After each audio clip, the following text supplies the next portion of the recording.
Hello, I'm Dapper Dan Gavosden, and I own every issue of Amazing Spider-Man, including the annuals, which definitely count.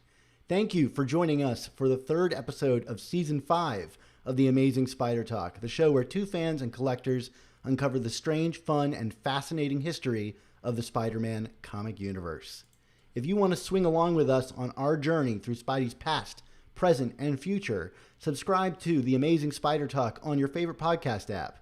Every other week, we put out a mainline episode of our flagship show, and sprinkled in between, we review new comics as well as interview some of the greatest Spider-Man creators of yesterday and today.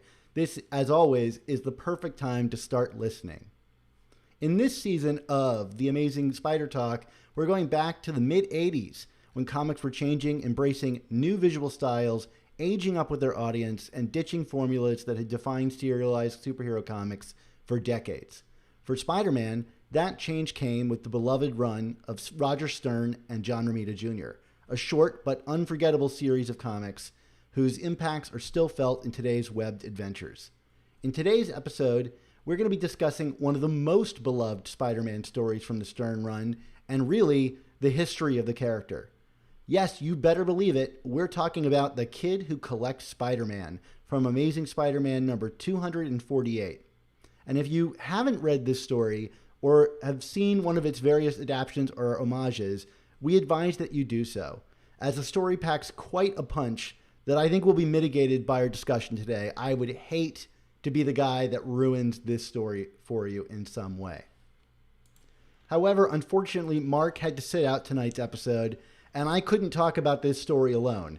So I invited the artist behind that story, our good friend Ron Frenz, to join me to deconstruct the story and his process alongside Roger Stern's scripts, one page at a time. Welcome back to the show, Ron. We love to have you here. Oh, thank you very much, Dan. It's a pleasure to be with you. Thanks for asking. Yeah, so we're talking about, the Amazing Spider-Man number 248, better known as The Kid Who Collects Spider-Man. Kind of an interesting issue because it's one of those things where an issue is known better for its backup story than the main story. I can't think of many issues quite like this. Enough that, like, I think even, the designers of the cover knew, okay, this backup story is too good. We got to feature it on the cover in some way. This issue, just to give everybody listening at home a little bit of information, was made during Assistant Editors Month and, plotted and drawn using the Marvel method. And correct me if I'm wrong on any of these details here, Ron. It was a 2-page plot, but still, pretty detailed, as you'll hear on the show. Originally assigned to John Romita Jr., who I assume backed out due to his work on Uncanny X-Men kind of consuming his time, as he was filling in for Paul Smith on the same month with an oversized issue. This is a story that Roger Stern himself calls one of his favorites. It was obviously penciled by our guest, Ron Frenz, inked by Terry Smith, colored by Christy Shealy, lettered by Joe Rosen, and edited by Bob DiNatale.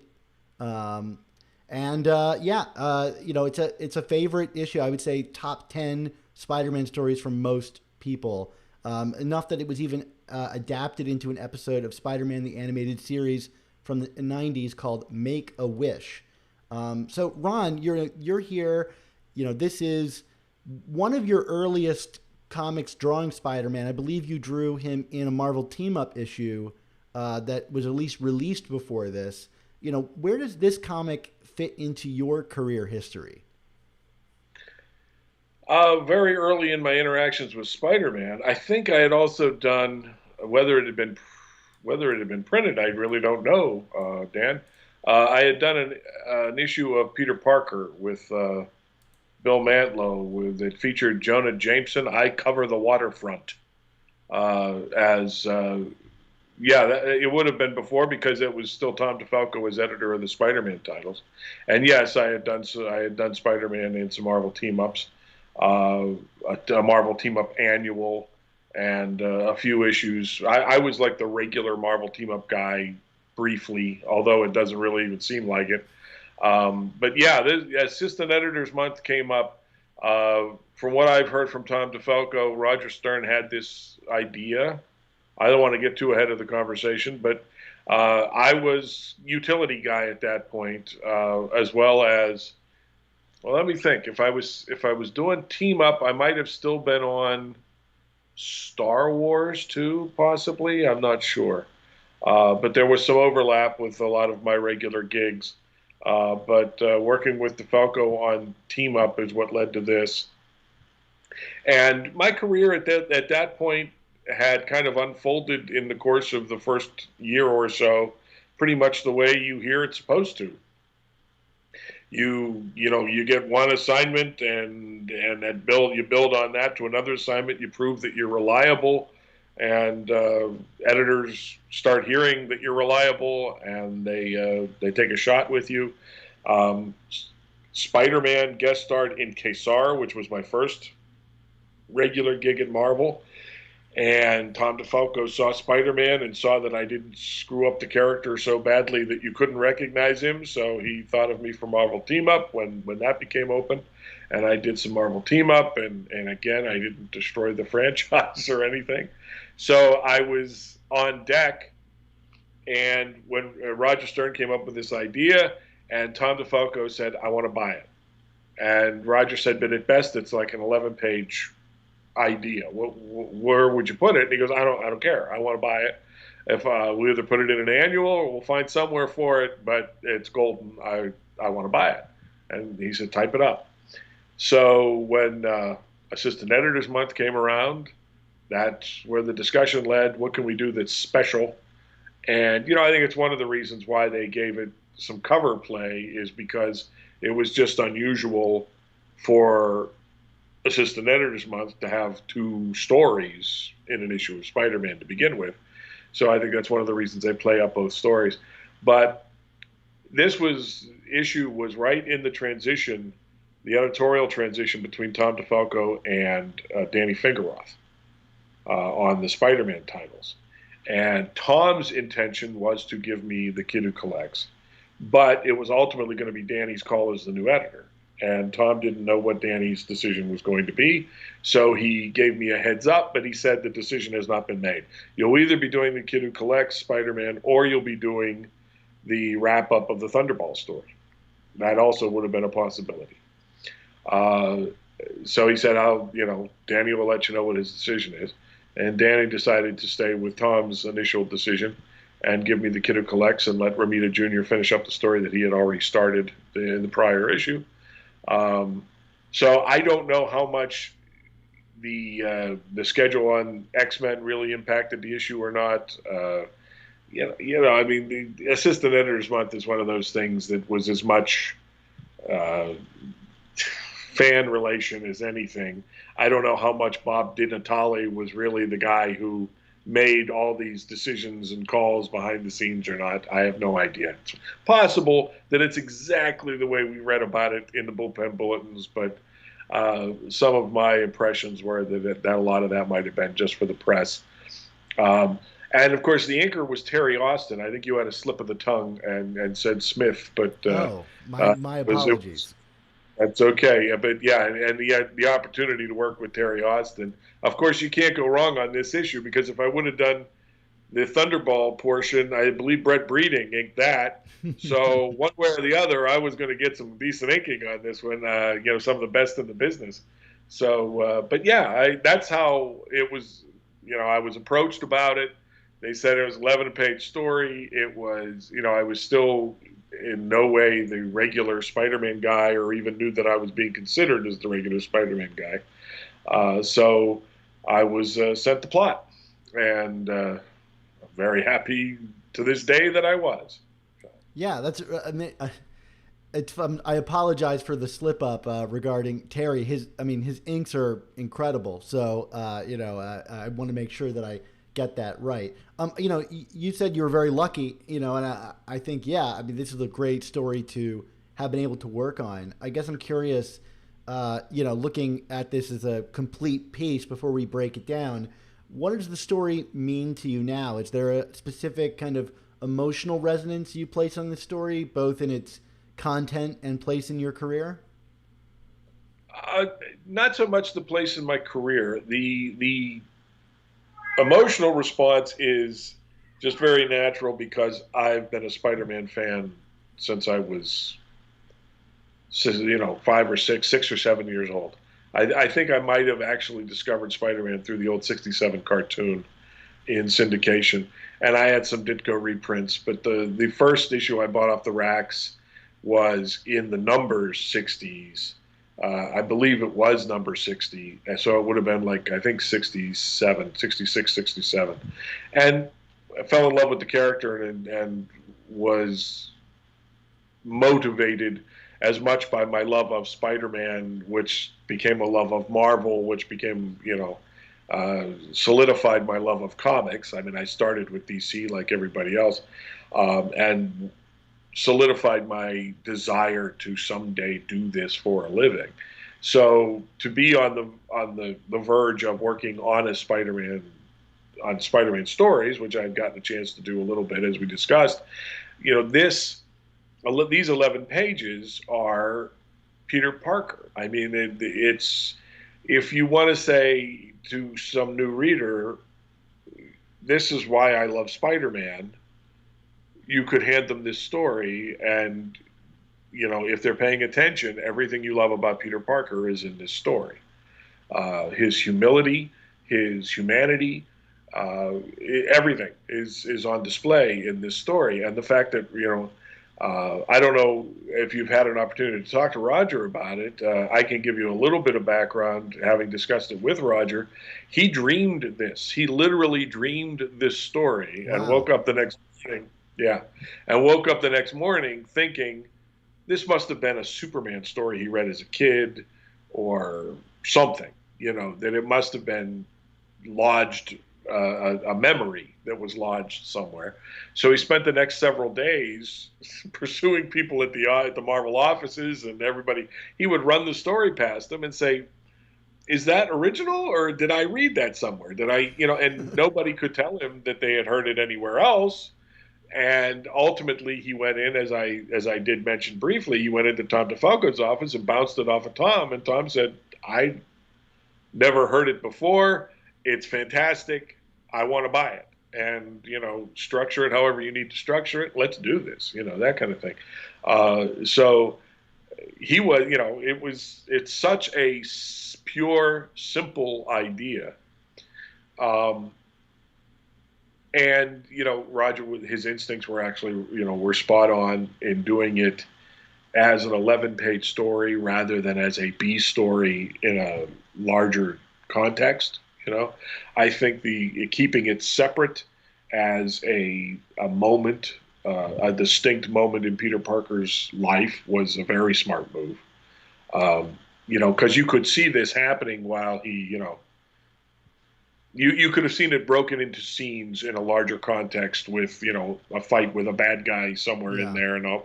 And it just would have watered it down. It just would have, in my opinion, and I think in most people's opinions, it just would have taken away from the emotional impact and the human contact of the story itself.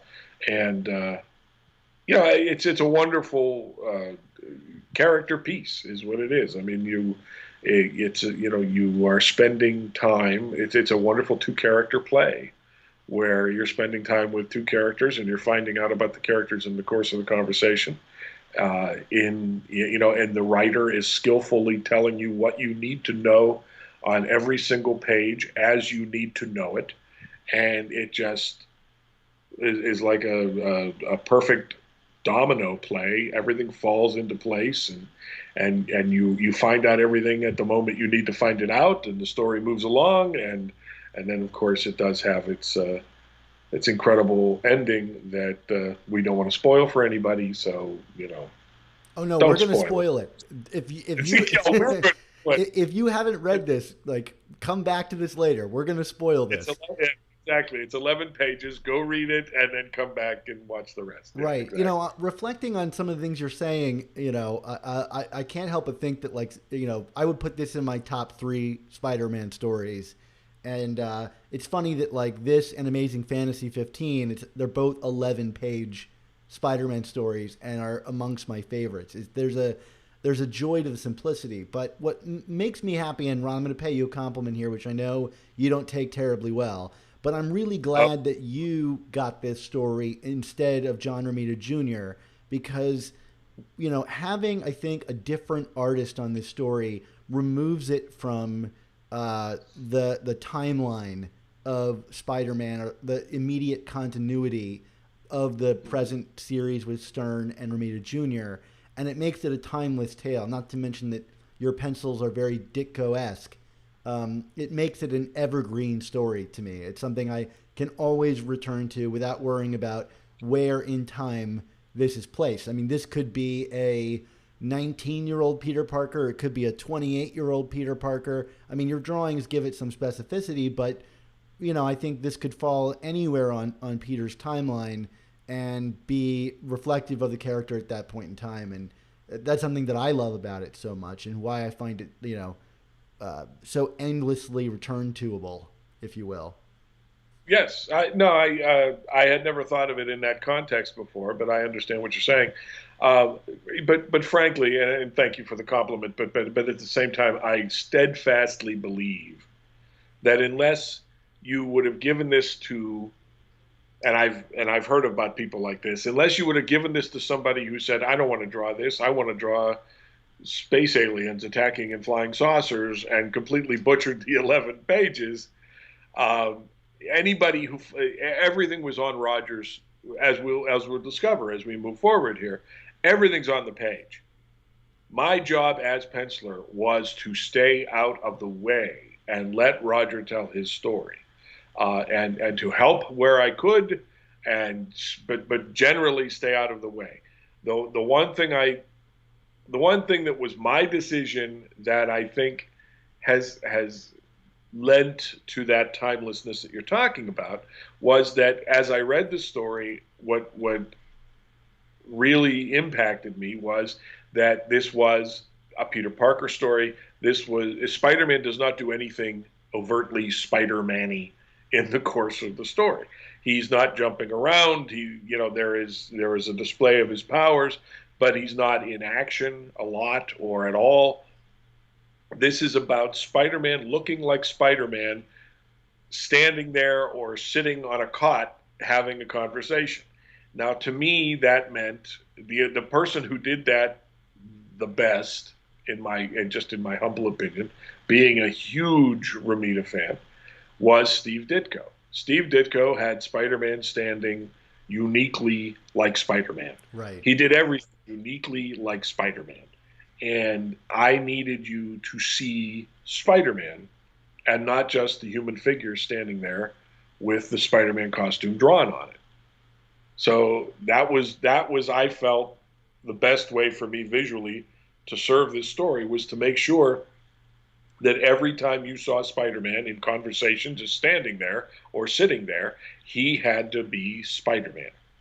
And Ditko was my way of doing that. Going back to even older Ditko, or earlier Ditko, was my solution to that. And doing a couple of swipes to cement it and everything, and make sure that that was the approach, and that it was obvious. Interestingly enough, this being pre-McFarlane and pre everybody doing their Spider-Man, right? Danny Fingeroth was very uncomfortable with some of the Ditkoisms that I threw in, some of the extreme Ditkoisms of, doing the webbing on the mask in the reverse, and things like that, that he considered having corrected by the inker. And to his credit, in my opinion, he didn't do it. I don't think it would have affected the story greatly one way or the other, but he understood what I was going for and let it slide. A few years later, it became the Wild West on how you wanted to handle Spider-Man and his webbing. The Romita model was pretty much supplanted by unbridled creativity, let's say, in the handling of the Spider-Man costume. But for this situation, and it turned out to be, again, at this point, I didn't know I was going to be awarded the series. for any period of time, be it 6 months or ever. And so this became a real moment for me of rediscovering Ditko and what made Spider-Man unique and different, which is something that I seek out anytime I'm awarded a series anyway. So it kind of put me on a slight jump ahead in my study of Ditko when I was awarded the series. So, but that was what I felt just as an illustrator that I could bring to the table, is to make sure that there was no mistake that this was Spider-Man in that costume, standing there having that conversation. So, quickly, you've done a couple of books with Roger Stern over the years, specifically Spider-Man stuff. What kind of working relationship do you guys have? Are you guys calling each other, or you saying, I want to do a really Ditko approach to this? Art, is that something you think lines up? I mean, he has described, when we had John Romita Jr. on, he said that they had, a pretty good working relationship in terms of talking on the phone. Was that something you were doing at this point, or since this was a smaller story, you received the script and kind of ran with it? At this point, I don't remember. Of course, this has been 20-some years now. Right. I don't remember having a conversation with Roger at that point. I don't. Actually, none of the projects I've worked on with Roger do I remember having any kind of a plotting type conversation with Roger. With Hobgoblin Lives, that was something he sold separately and wrote up separately and everything that could easily have gone to Romita Jr. as well, except for his schedule. And then they thought of me and brought it to me. So no, I've never I don't think I've ever actually sat and plotted anything with Raj, but we were friendly. I consider him a friend. I hope he considers me a friend. We have spent social time together at conventions, and I have been over to his home and met his lovely wife, and I think we have a fairly good relationship. We talk on the phone occasionally and laugh, and I think he's an amazing guy. Yeah, he's got a terrific sense of humor.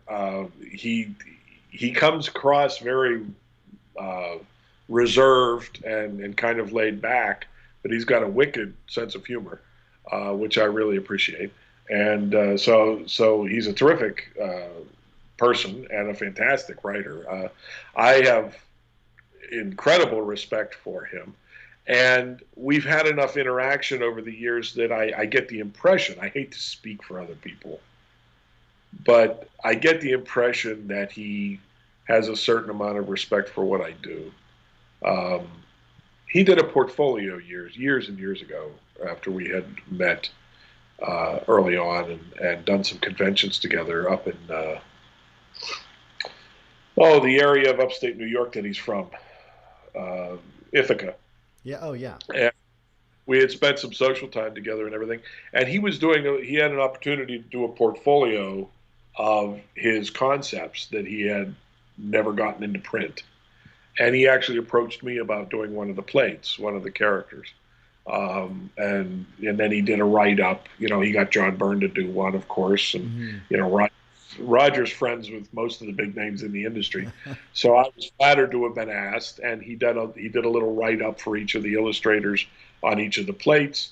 Mine was inked by Carl Kiesel, so it came out looking great, and Roger's write-up was incredibly flattering. And so there is reason for me to believe that he's aware of my work, and he doesn't hate my work. So I'm very humbled by that, and I enjoy working with Roger any opportunity I'm given. So, in fact, currently we're working for a publisher called Sit Comics, and Roger is doing some writing for them, and I just got to work off a Roger plot again, and it was a great pleasure.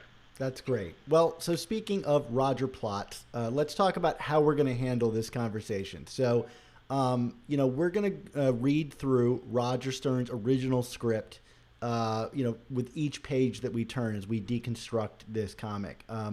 I'll note that the pages that I have were provided, they were available on Tom Brevoort's blog. So if you want to go and read it yourself, the pencils I'm going to show are also from there as well. And the final pages that I'm going to show, if you're on YouTube, are from my own personal collection as I scanned the pages to have them here today. You got to have that pulpy paper texture. You can't get those digital scans. So again, I'm going to be reading through the script one page at a time so that you, if you're listening to this on a podcast, you know what we're talking about. And if you're on YouTube, you can see the visuals of what we're looking at. Can I one comment, Dan, is wherever this scan came from, and I'm not quite sure from where it came from, what the origin of it is, this was my plot. Yeah. This was the plot that was sent to me. The numbers in the margin breaking down the page count, that's my writing. Interesting. So, yeah, this was the copy that was sent to me to work from, because those are my numbers along there. So obviously at some point I sold the plot to somebody or gave the plot to somebody and it made it out into circulation. So but that's the copy that I worked off of. So. Well, I will advise you, Ron, between you and me, not to get into a math-related field because you count 1 through 9 and then go straight to 11. So, there's that. I don't know exactly what was going on with that. We'll find out together, won't we? Absolutely, we will. Don't worry, I cleaned up the deal as putting this together. But that's really cool. I didn't know that. I mean, I thought perhaps, it's funny to say that, and we'll find out as I read this, it's addressed to John Romita Jr. So I don't know, somehow Tom Brevoort got his hands on this, which makes sense because he's a renowned collector of various things. I would love to peek through Brevoort's collection, someday, but I doubt I'll ever be allowed that. So yeah, we're going to go through this and I'll try to detail where any places where I feel like the script differentiates from the final artwork.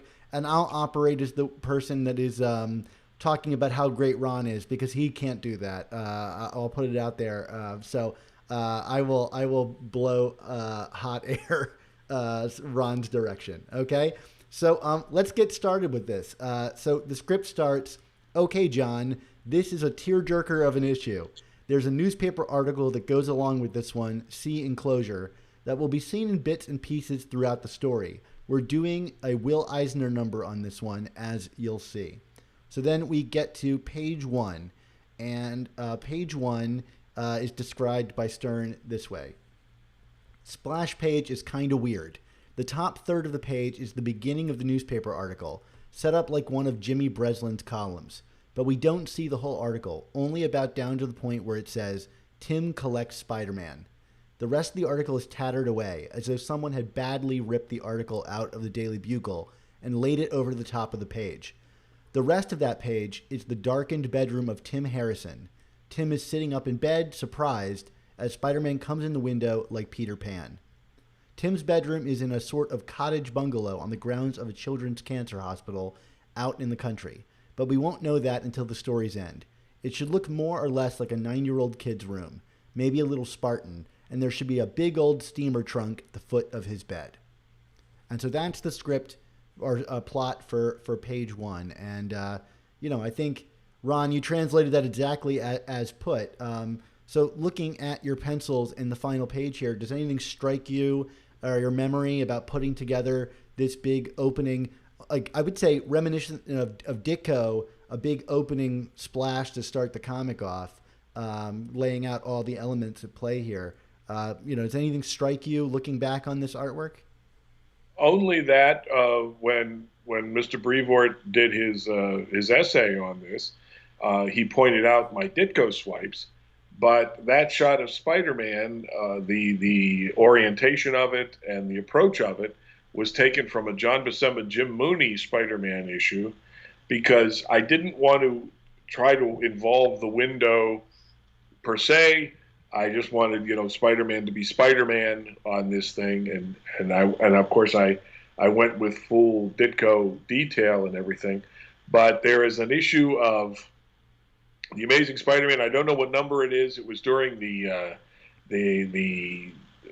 Petrified Tablet saga, where Spider-Man is in a similar orientation and position, watching George, Stacy, and Gwen.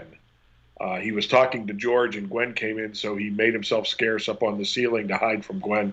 And then when Gwen leaves, he jumps down to continue his conversation with George Stacy. So that is what occurred to me when I started to set up the scene, and I went back and looked at it, and that saved me some thinking. So, but you also will see that immediately I'm embracing the Ditko with the reverse webbing on Spider-Man's chest area, and things like that. That again gave the editor some concerns. The bungalow, the Spartan bungalow aspect of it was something that I was really trying to, I didn't want to give anything away, but I was very concerned with that aspect that Roger mentioned specifically. I remember that being a concern for me, and trying to balance that with, giving away the whole candy stand at the same time. So there was a liberal use of shadows and things like that to try to just hide as much as possible. So you only saw what I needed you to see, that kind of thing. That's pretty much speaking of the shadows, I love this kind of repeated motif that you created with this kind of like diagonal cut lines of shadows that I think are really great as you utilize them to guide the viewer's eye through the page from Spider-Man to Tim in the bed. And there's a number of other instances where you're doing this to, at least from my perspective, keep the viewer engaged in reading through the page. Is that the kind of genesis of this? Yeah, but I'll be honest with you. I have had fellow illustrators point out certain things. They all end up being happy accidents. The best I can tell you is that it tends to be instinctual for me, I guess. If it works, it works. If it doesn't, I might not be able to tell you why it's not working for me. But it's not.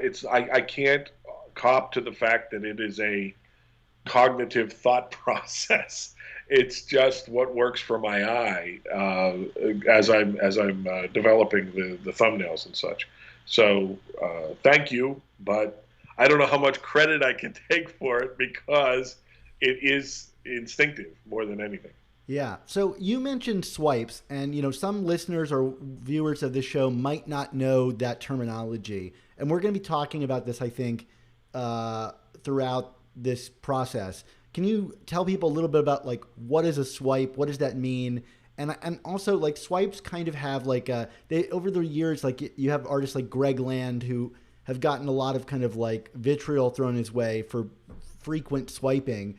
It's kind of gained a bit of a bad reputation over the years, but I don't know that that's really duly earned. Can you talk about like what part of your process that plays and what a swipe is? Well, what a swipe is basing a shot on the work of another illustrator, quite simply.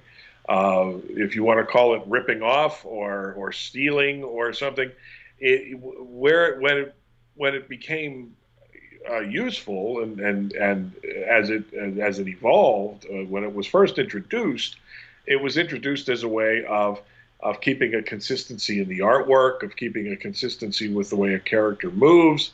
Early issues of Thor, a new illustrator would come on and want to keep it consistent with what Jack Kirby had introduced. So they would use a certain amount of swipes. They would repeat some figures and for me as a fan, I never saw them as an insult or an affront. I used to see them as a touchstone of continuity. For me, it's kind of a celebratory thing. I've never done a swipe hoping nobody noticed. When I do swipes, I want people to. I would love for people to recognize them. I would love for them to feel a shared experience of recognition and continuity with the character. that may be incredibly naive on my part. I don't know. But the people that are really negative about it, it strikes me as a little funny that, pardon me, that they would be criticizing an illustrator who has just done 22 pages of continuity, and there are like three swipes in the course of it. On three panels, there's like three swipes, and yet they completely successfully did 22 other pages of continuity, and yet somehow that invalidates all the other work and thought that they put into it by doing swipes. For whatever reason, they did swipes. In my experience, usually when somebody does a swipe, it's because oh, I love that shot. Oh, I'm going to get a chance to do that Neil Adams shot that I always loved of Green Lantern, that kind of thing. And you have to be reasonable about it. In my opinion, the worst mistake you can make doing a swipe is if that person's stylistic approach doesn't approximate your own, or if you're not willing to do the entire issue under that approximation, because then, in my opinion, you've committed the sin of taking the reader out of the story by making that shot look different from the consistency of the art, and you're risking knocking the reader out of his willing suspension of disbelief and knocking him out of the story. So I endeavor to never do that. Again, the layout of the shot and the position generally of Spider-Man is the same, but the detail is not Buscema Mooney. The detail is Ditko, and the approach is Ditko, and the blacks are spotted differently, and blah, blah, blah, blah, blah. So there's plenty of differences, to the point that nobody has ever called me on that one. So, I think swipes do get a bad rap. The one of the things that you got to be careful about with swipes too is that you don't keep going back to the same well too often. There are certain illustrators that are famous for having a morgue file of photographs, and you see the same face repeated more than once in the course of a job. Or you see, in the course of several pieces, you see the same reference repeated, and it looks enough like the reference that you're recognizing it time after time after time. That can be something that can, again, take the reader, give the reader a completely different attitude about the work that's being produced. And it's unfortunate when it happens, but so you use it sparingly. You use it as a learning tool. You use it as, as I said, I will occasionally do it as a celebration. Like, oh man, I get to do that shot. I always loved that shot as a kid. I'm going to do that shot. I'm not going to try to take credit for it, but I'm going to do that shot. On my Facebook page, I have pointed out several that nobody ever called me on. I will out myself constantly because I'm hoping people will, if they haven't noticed it before, they'll notice it and they'll smile and they'll say, yeah, I remember that shot. That's cool. Good for you.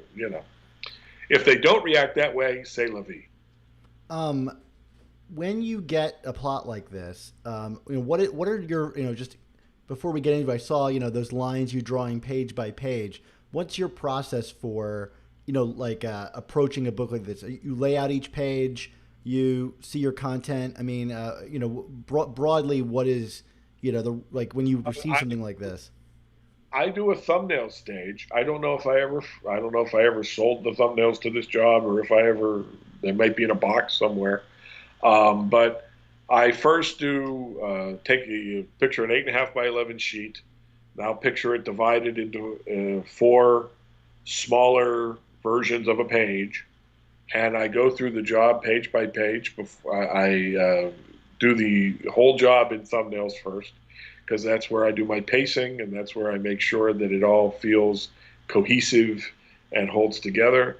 And then once those thumbnails are done, I use a Lucy projector, an enlargement projector, to blow it up to page size. And I'll lay it down on the page loosely, and then I will take those pages and sit down and tighten up the pencils. These, of course, were not full pencils. I don't know if I knew I was going to get the opportunity to work with Terry Austin. I'm not sure I knew who was inking it at the time that I turned in the pencils, but I was thrilled. You'll notice that there are open areas with little X's. Those X's are a signal to the inker that that's a solid black.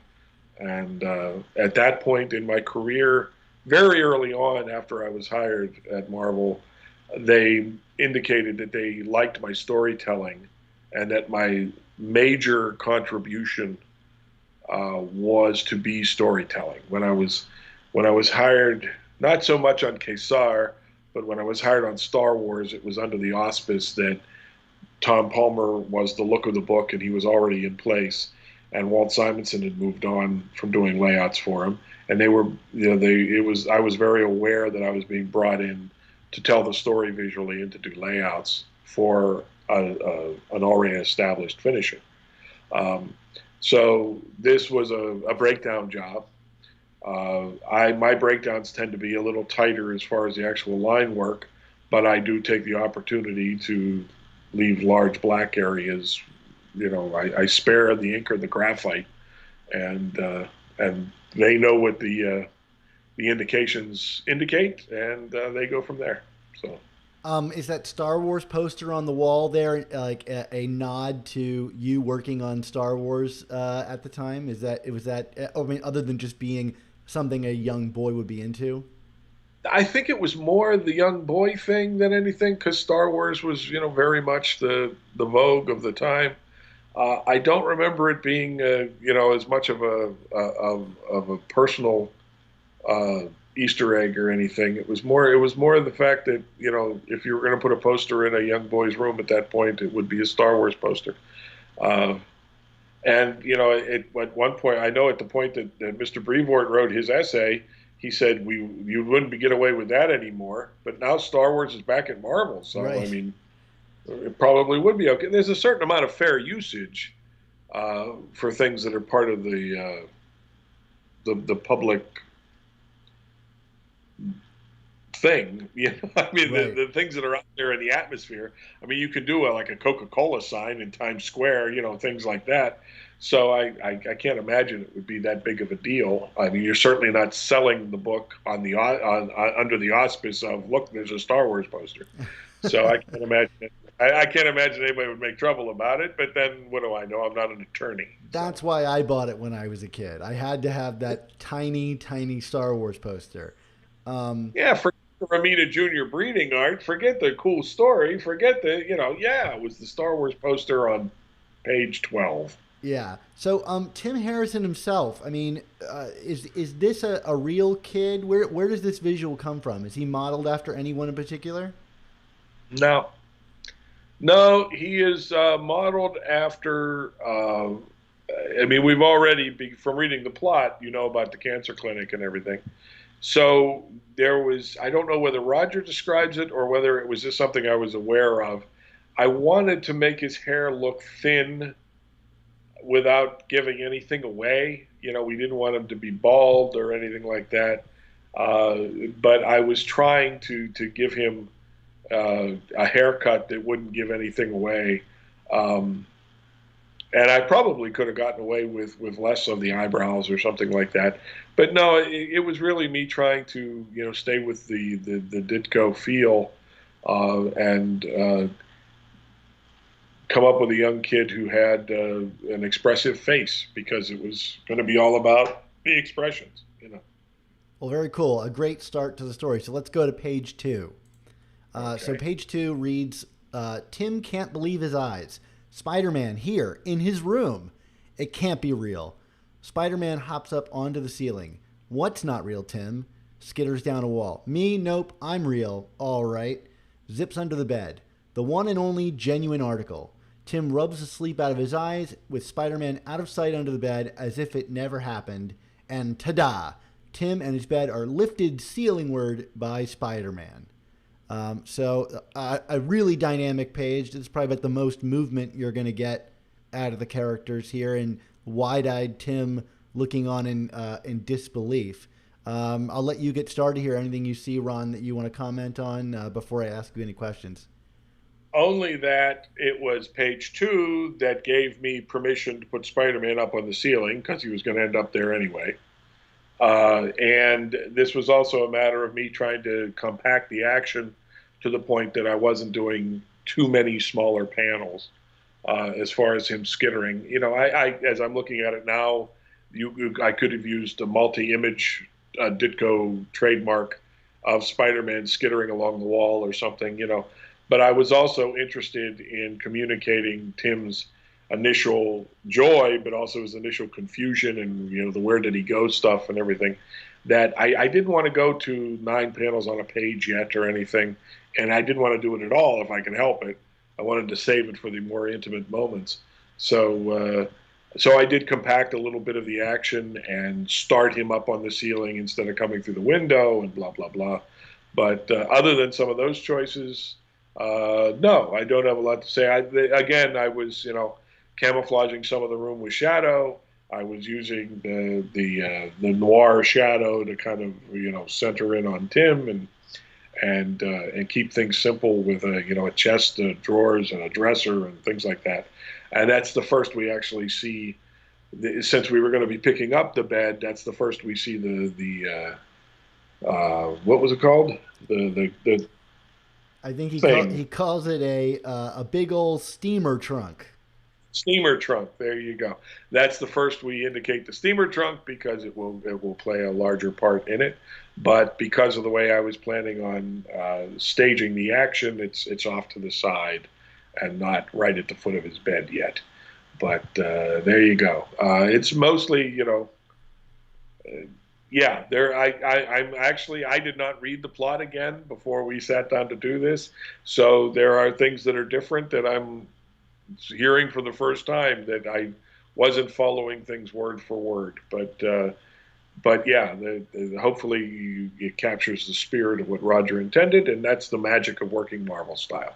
So. Yeah, I love the snappiness of your thing. It's like a little more heightened action, and like each panel's got a really specific beat to it. And the cinematic nature of the close up on Tim's wide eyed face. It's like just a little close. I mean, you talk about your inspiration from Ditko, but like that's an image I don't think I would ever see Ditko use. I don't know that he got that close on characters, and there's a real like a expressive, emotion to this. And then you've got great things like the negative space in the final panel, and breaking through the gutter with Spider-Man's arm, and Tim, emphasizing, Spider-Man's raw power as he can break free. There's just little touches that I particularly enjoy here.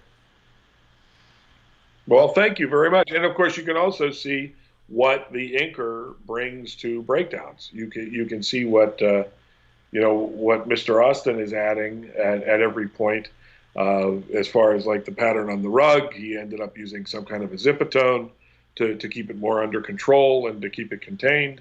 And the solid blacks, making them work in the context of what we were doing, and the way he breaks up the motion lines on Spider-Man in panel 2. Once the blacks are in place, there are all these things that are part of the process of inking that a lot of people don't understand. It is not tracing it's making decisions about the quality of the line, the consistency of the line, and what that figure and line are trying to communicate and how they're interacting with the background. Those are all decisions, especially on a breakdown job. Those are all decisions that the inker makes, the finisher makes.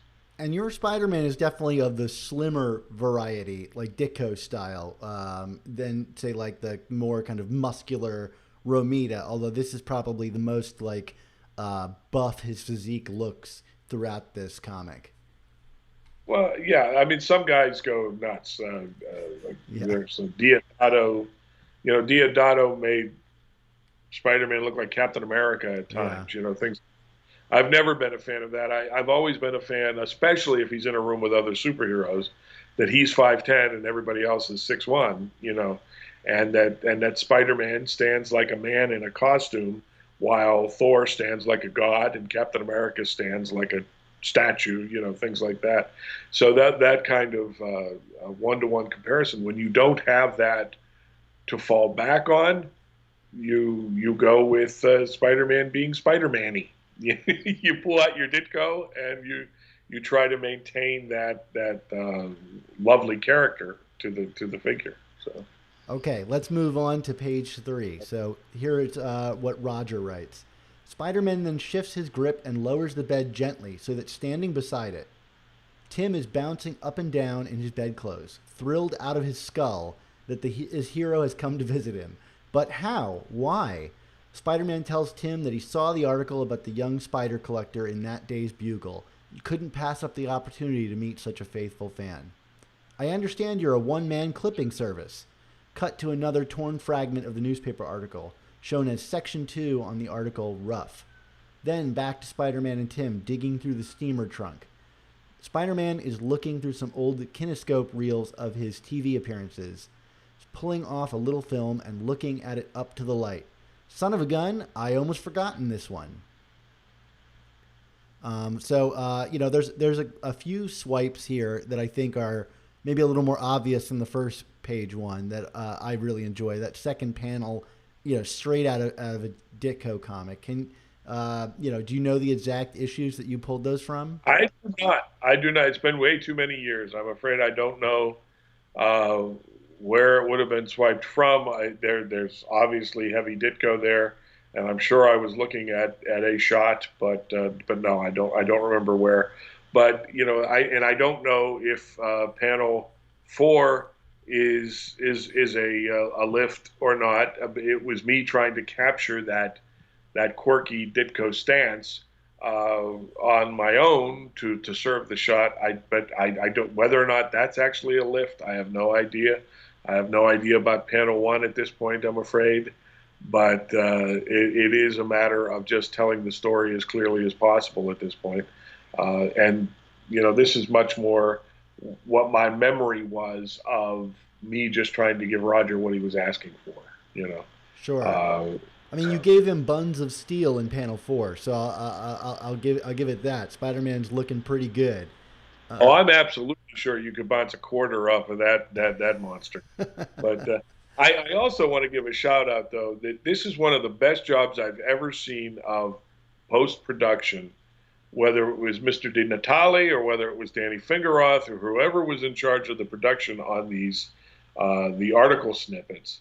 They did a fantastic job. Yeah. Because if you look at page 1, they actually had to extend what I penciled in. They actually had to extend it slightly to accommodate the article at a size they wanted to do it.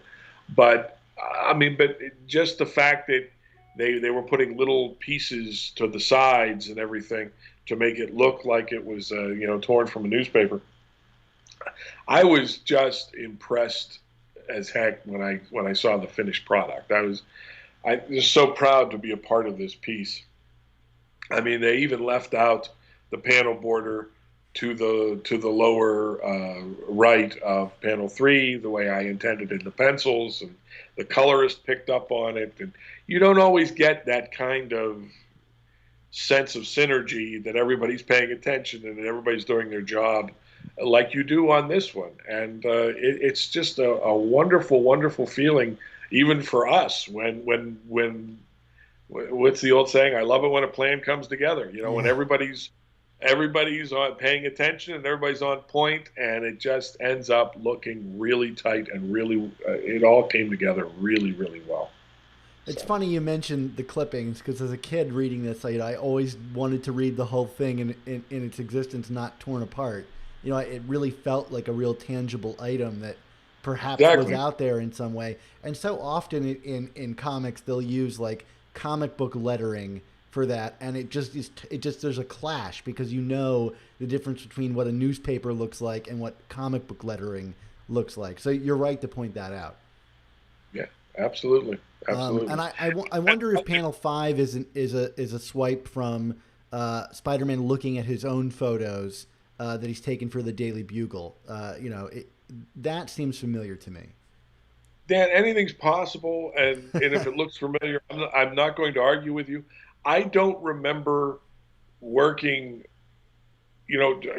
trying in any way to make sure that every shot was a swipe. And, I don't, at this point, again, quite honestly, don't remember. There are a couple of towards the end that are far more recognizable, that I knew were going to be far more recognizable. And there's one of the beats in particular that I wanted people to say, oh, there's Ditko's Peter Parker right there, that kind of thing. But, it has been 20 some years, and I honestly don't remember. I'm not trying to be facetious. I Oh will no, I cop and wouldn't say, expect you to remember. just, I'll cop and say every shot is, it's certainly so Ditko that every shot could be a swipe. Well, But that's the they, appeal. That's really the appeal. It's very you know, consistent. and my genius would be that they all work to serve the story, consistently and well. And gosh, what a genius I am for being able to do that. I do have a question though. I mean, this is like the pre-internet. This is squarely pre-internet. And you said you started collecting at like issue 66 or 67. 67 being that great Mysterio cover. But if you are doing swipes or whatever, where are you pulling that from? Did you go back and collect stuff? Did Marvel give you like a Yeah. stack of books? Like, how does that work in this era? No, I became a collector. I own original copies of quite a few of the original Ditko. I was a big Marvel Tales guy when it was being run, though, too. Uh, I always loved the fact that Marvel had the reprints and you could fill in the blanks and fill in your collection. Of course, at that point, it's crazy to think about, but in the '60s, Marvel had only been around, 10 years or so. When I was reading comics in the early '70s, Marvel had only been around 10 years. I've worked for Marvel longer than Marvel existed when I discovered Marvel, and Brett Breeding and I think about that all the time, and it blows our circuits. But yeah, I mean, a lot of it was through annuals and that I discovered Ditko. But when I was actually working on the book, I would go to back. I would specifically choose comic shops that had back issues in boxes, so I could sort through and go back and fill in my Ramita and go all the way back to the Ditko stuff. And I own original copies of a lot of the Ditko run, not the very early issues, of course, but those I have in reprints. Those I was actually uh, honored to do covers for some of the reprints of some of the Yeah. early Ditko. I've actually done twice. I've done the original Lizard story. I've done a new cover for the original Lizard story twice, and the early story where he fights Doctor Doom. I've done two separate covers for that for reprints. So, That's so uh, cool.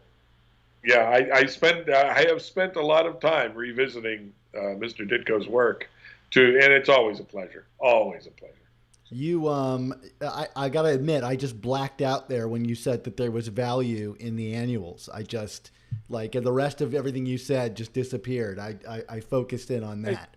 Okay, Mark's not let's turn the page and go to page 4 here. So, if Mark's not going to show up, all we're going to talk about is how important annuals are. That's all we're going to talk. yeah, no, cancel the rest of the show. We're just talking about annuals from now on. Okay, so here we are on page 4. So page 4 reads, while Tim pulls out a couple of big scrapbooks, this is the earliest article about you I could find. There's a Daily Bugle article asking, who is the Spider-Man? Spider-Man chuckles over the thing sitting on the bed next to Tim. Tim looks up at him quizzically, asking, how did you get these neat powers anyway? Spider-Man says, well, you won't believe this, but... Cut to a shot of Peter Parker getting bitten by a radioactive spider. And let's show Pete as a silhouette, so as not to give anyone the impression that he's telling the kid his identity here.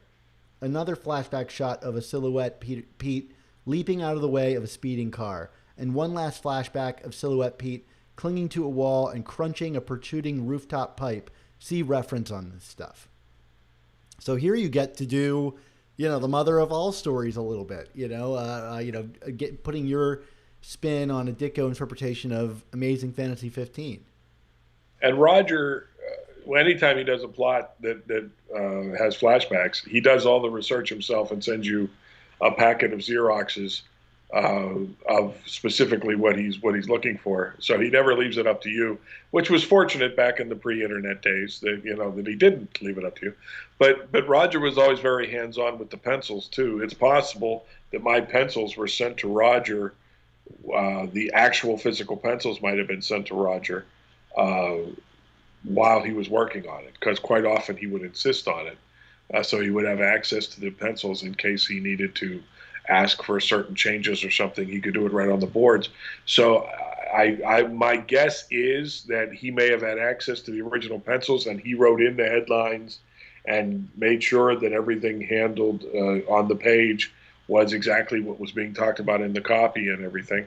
But again, it's one of those things where everybody's doing their job and everything works. The lettering is by Terry Austin, I would think. That's what it looks like to me. But I would think that it was probably penciled in by Roger first. And they just did a wonderful job with the entire thing. I mean, Terry Austin's an illustrator in his own right. He's not just an inker in any way, shape, or form. So he was more than qualified to Greek in imagery and all this kind of stuff, and did a wonderful job with it. This was one of the shots of Spider-Man that I think Danny Fingeroth was most uncomfortable with the reverse webbing in panel 3. And again, it was Roger asking for the silhouette. I actually would have said that Roger asked for the silhouette on just the head. I don't know why I decided to do that, other than I wanted to make it very, very obvious that it was the identity that was being withheld, and not any other part of it. I mean, plus the fact I wanted to use the original Ditko, and if you would have done panel 1 with the entire figure in silhouette, it wouldn't have been as effective. So I decided to go with the with the panel pretty much exactly the way it was, with just the head in silhouette, to communicate what Roger was trying to put across. Yeah, and I like how in the first panel of the flashbacks, you've got this almost spotlight on the character to allow it to still pop out of the dark room. It's still a striking image without losing that level of detail. And it is, while it is very Ditko, it has your own kind of unique flair to how it's been reframed and stuff that sells it as both your interpretation and his. And I think yeah. And shout out to Mr. Austin, to Terry Austin, because he was able to, his own style of nice juicy black lines really played into the way Mr. Ditko used to ink himself, with some of those those larger holding lines and stuff, and it really enhanced the Ditko-ishness of the pencils having Austin's line on it. I mean, it really did come together in an incredible way. And again, those bottom 3 tiers, I mean, that 1, 2, 3 in panel 4 would not work fully colored, fully rendered. So Christy Shield knows her job and did it in knockouts, and that's what makes it work. I mean, it works really well. Very cool. All right, let's go to page 5. So page 5 reads, out of the flashback, Tim is really getting into this. I mean, anybody would. What about your webbing? Spider-Man peels off a glove and shows the kid his web shooters, gives a couple of quick taps and webs a sling from the ceiling, which he sits Tim in like a swing. The kid is loving this. Boy, it must be neat to be Spider-Man. Spider-Man admits that it has its moments, but it's not all beer and Skittles. Tom hops back down onto his bed and picks up the scrapbook again. Spider-Man started out in showbiz and gave it up to battle bad guys, and Tim wants to know why. Spider-Man swallows hard and starts to explain. Anything stand out to you here, Ron? I did go back and look at, I mean, I always did when I drew the web shooters. I always went back to the original Ditko features, where they would show the web shooters and everything. I always draw the web shooters looking more like Ditko's than anybody else's, because there was some real thought to the mechanics of it, and I always try to match match the Ditko whenever possible. So no, I mean, otherwise I pretty much gave Roger what he was asking for at each step. And again, I don't think the final shot of Spider-Man is a lift, but it is me trying to still keep that Ditko attitude, that relaxed posture that said Ditko to me. I also, Ditko only did the heavy blacks on Spider-Man for a few issues. But this was actually me staying with the current continuity, because when Tom DeFalco was editor of the Spider-Man titles, one of the things he wanted to bring back to Spider-Man was the heavier blacks on the blue areas. That was something that Roger and Romita Jr. brought back together, and I think that's the way the costume should be done. I don't always portray it that way myself, but I always liked it. I think it really makes the outfit pop.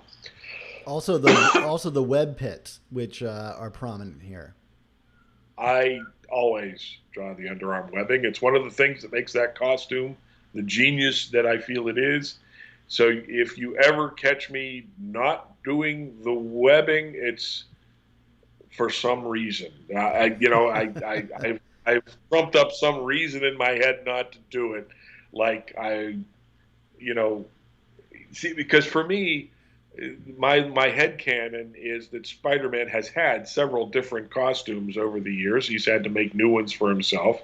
Right. So that there was one that was more open blue, and there was one that was a darker blue, and it wasn't always the same material, and that the eyepieces have been different over the course of the years and all that kind of stuff. And at least as far as how the regular artists have framed it and handled it over the years, So, if I was doing a flashback to a Romita phase where he really wasn't doing the underarm webbing at all, I might not do the underarm webbing if that's what we were trying to recall. But otherwise, when left to my own devices, always going to do the underarm webbing. The coolest thing in the world. I don't know why. That would be the best use of CGI to me in the world, in the films, is he should have the underarm webbing all the time. Yeah, they did it kind of in Homecoming, and that was fun to see. Kind of. One of the things I like about this page, particularly, is how much you emphasize both aspects of Spider-Man. The first image, it's kind of a little bit like down low, the camera, if you will, and so it's kind of emphasizing his larger-than-life scale. He's very heroic looking, a big puffed-out chest, but by the end, he looks very human and almost kind of silly in the last two panels. And you get both that heroic feel for him and the grounded human element that I think really starts to take over as the script continues. And I've always admired that about this particular rendition. Well, thank you very much. I'm sure it was an accident, but there are times when the narrative requires you to take the point of view of one character or the other. And panel one is definitely more from Tim's point of view. So more than that, I really can't cop to. Yeah, absolutely. Okay, let's move on to page 6. So page 6 reads, "We have a flashback panel here of Spider-Man standing by doing nothing as the burglar runs past him at the TV station.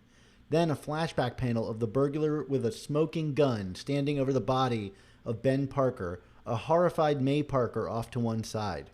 Back out of the flashback, Spider-Man is sitting there kind of down, saying that because he failed to act, someone very dear to him was killed. That he screwed up badly. He had thought only of himself. Tim grabs him by the arm. But you learned. You made up for it. Spider-Man turns and looks at this kid who is so much older than his years. Yeah, Tim, and I'm still making up for it. It almost sounds like a cliche, but it's so true that with great power comes great responsibility, and so forth, blah, blah, blah. Tim wants to break Spider-Man's mood. Come on, let me show you what else I've got." I don't know, Ron, do you wrinkle at the blah, blah, blahing of Spider-Man's mantra? I know you hold firm to that. Not if it's coming from Roger Stern. Roger Stern is one of the people I will bow to as knowing Peter Parker as well or better than I know Peter Parker. So no, that is between professionals behind the scenes. So no, I have no problem with that. This was another page.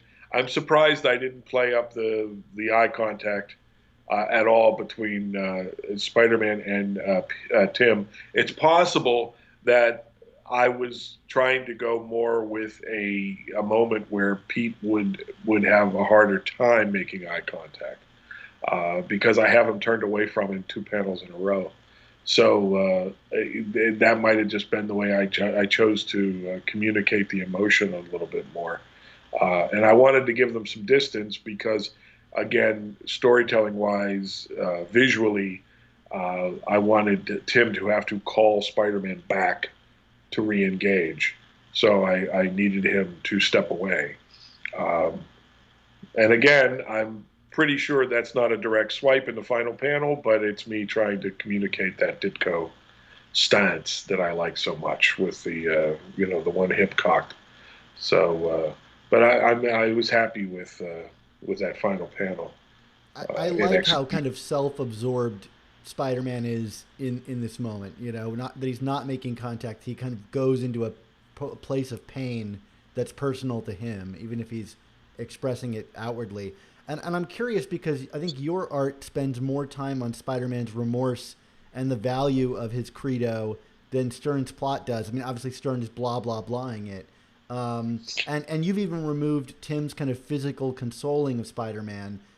Do you think that that's reflective of your kind of the value you put on that element of Spider-Man and his personal responsibility? I think to a degree that might be the case. In panel 3, Tim is touching him and Yeah. is reacting and is trying to pull him back from uh, my hero just got depressed.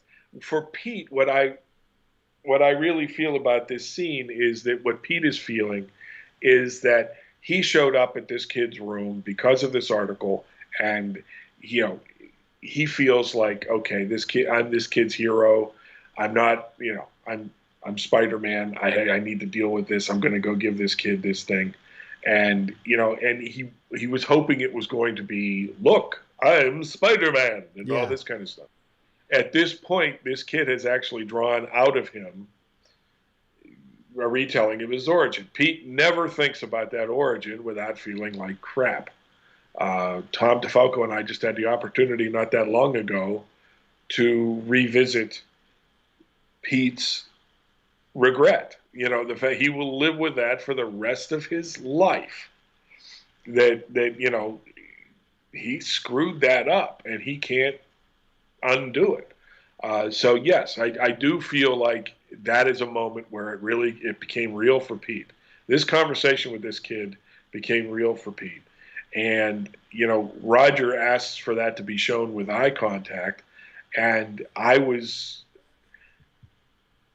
for some reason the way it reads to me is that Pete is embarrassed that he just let something out, that he's adjusting to having let this kid in because he doesn't tell that story all the time. He's not sitting around Avengers compound saying, "Oh yeah, man, I screwed up," and it's never going to be to the point where he can talk about Uncle Ben's death and not feel it like a gut punch, that kind of thing. So yeah, I think he's embarrassed that he's let it out and that it's affecting him the way it is. And again, I wanted them to disengage so that they could re-engage. I mean, it's up to Tim in more of the adult role to re-engage Spider-Man and to get him back into the conversation. So. Yeah, and you do that too with that nice in the third panel. You've got the spotlight effect that like draws them together, but then it's erased in the subsequent panels. Speaking of Uncle Ben's death, I mean, it looks like that second panel is a Ditko lift from Amazing Fantasy 15, but we don't actually ever see that image in Right. Amazing Fantasy 15, and I don't know if this is the first time that we're really seeing that. Maybe around like Amazing Spider-Man 200, we peeled back some of the curtain a little bit about the Right. physical interaction inside the house, but Yeah, whether or not May was actually present, things like that. Absolutely. Yeah. I mean, I just took Roger at his word. That's what he wanted. That's what I gave him. Since Pete wasn't there, anytime he's telling the story, I'm sure he's always picturing it in the most horrific way possible. yeah, Uh, whether, I don't know in canon how it was all played out. I don't know whether anybody really does know if there's a canon version of how that evening played out with the burglar and Uncle Ben and Aunt May. Yeah, So, absolutely.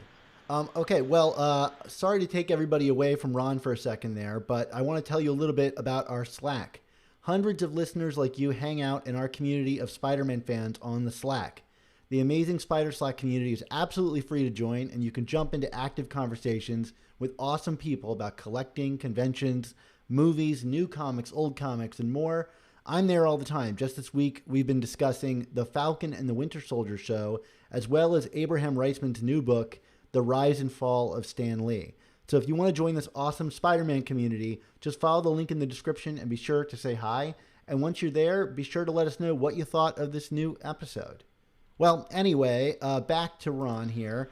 Let's talk about page 7. So, page 7 script reads, cut to another tattered bit of the newspaper article, section 3.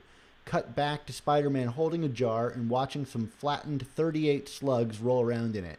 These are bullets which were fired at Spider-Man during an attempted bank robbery. Tim had dug them out of the side of the wall and is impressed to hell and back. How was Spider-Man able to dodge the bullets the hold-up men fired? Spider-Man says, well, this is a secret, but... and explains about his spider sense while we see a brief bit of Spider-Man dodging the bullets in a flashback. Out of the flashback, Tim is really wide-eyed. Wow! So another fun, dynamic page here. Anything stand out to you about this? other than Roger's hands-on writing, he asked for panel 3 to be flipped because in the course of writing the dialogue, he saw that he needed Tim to speak first. So there you go. With Spider-Man being that much taller than Tim, there was no way he could execute the word balloons pleasingly and clearly. So he asked for the panel to be flipped, and thus it was. And thus I look like I know what I'm doing. So, but be that as it may, yeah, I mean, it's me trying desperately to do Ditko. I'm sure the multi-image sequence was probably based on something Ditko had done at some point. But that's just me trying to emulate the masters to the best of my limited ability. But yeah, it was a fun page. I got a kick out of the story every step of the way. And again, a shout out to the production staff for the stuff on the newspaper articles, a little bit of a car ad showing there and things like that. I mean, it's incredibly well done. This is one of the first Spider-Man comics I ever read, and I can't tell you how much this page just broadened my imagination. Just the very idea that there was like a whole, what seems maybe a cottage industry of people like investigating the fight scenes after Spider-Man had been there. This might be one of the first times my collector-brained childhood was turned on to, oh my gosh, like that would be such a neat thing to do to go and pull bullets out of a wall. And I think your image here of Spider Sense in action, maybe because it's one of the first Spider-Man comics I read, but this is the go-to image that I think in my brain whenever I read about the Spider Sense or we talk about it. This is the demonstration of it that is most striking to me, and I really enjoy that about it. So you just gave away the house there, Dan. If this was one of the first Spider-Man comics that you got, then no wonder. I mean, your appreciation of my work is all tangled up in your appreciation of Spider-Man as an entity, and I'm humbled by that, and I'm flattered by that. But it's Spidey, it's not me. So now we can put that to rest. Oh no, never, Ron. I remain your biggest fan, no matter what evidence you present to me. And I love this little like punch in on Tim in the bottom corner there, just kind of in his own little bubble. And there's just a number of different styles going on in this page, whether you're leaving them in an empty white space or like having him kind of pipe back in there on the corner of the page. All right, let's move on to page 8 then, Ron. You ready? Okay. Yeah, sure. Okay, so page 8 reads, Cut to yet another tattered chunk of the article, section 4. Cut back to Spider-Man getting a good laugh out of Tim's retraction scrapbook. They're both chuckling over Jameson's half-hearted admissions of error. Spider-Man drops the scrapbook back into the steamer trunk. Well, Tim, I could do this for days, but I have things to do, and you really need to be getting your sleep, okay? Tim nods, okay. Spider-Man tucks him in, ruffles his hair a little, and switches off the light. Spider-Man's headed for the window when Tim calls out to him a little plaintively, Spider-Man? Spider-Man turns. Tim asks, will you tell me who you really are? I gotta say, I think this is one of the most emotionally powerful pages in the book, other than maybe the last page. Just the shift in body language as you put it on the page stands out to me the most. Do you have a reflection on that? This just pure storytelling? It's one of my favorite pages of the job because it covers the lightheartedness of it and the connection of it, but it also is hinting at the tragedy of it. So it's one of my. I wish I knew for sure. That lighting I may have seen Ditko do at some point. It would be impossible for me to cite it now. I'm going to fault on the side of saying that I did see Ditko do that at some point. But again, when you put something like that in pencil, you're not sure that the inker and the colorist are going to capture it as well as Terry Austin and Christy Shield did and really bring it home. And that, they nailed it. I mean, you couldn't ask for more than what's going on there. And even with me doing the blacks on Spider-Man, but leaving the blacks of the room as just X's, that's a lot for Mr. Austin to balance, and he did it expertly. It's just such a pleasure to see your intent make it through to the final printed page, as much as that happens in this particular job. So yeah. The other thing I will mention is that he mentions Spidey tousling Tim's hair in this scene. I used that when they're first introduced to each other, like on page 2. I have Spider-Man tousling Tim's hair, and there it is in panel 2. That obviously Roger's mention of it later gave me permission to do it there, and instead of doing it where Roger actually asked for it. But that was just one little thing I noticed there.